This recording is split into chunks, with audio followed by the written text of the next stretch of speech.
এভাবে চিড়িয়াখানা, কিন্তু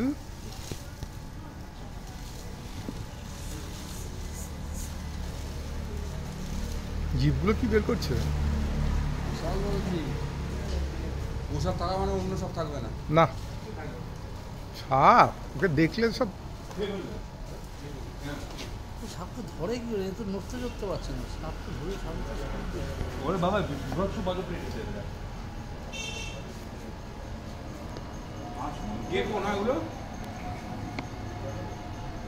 অনেক কিছু খেয়েছে, পেটটা একদম ফুলে আছে। হ্যাঁ খেয়েছে, পেট ও নড়তে পারছে না, ওর গতি কমে গেছে।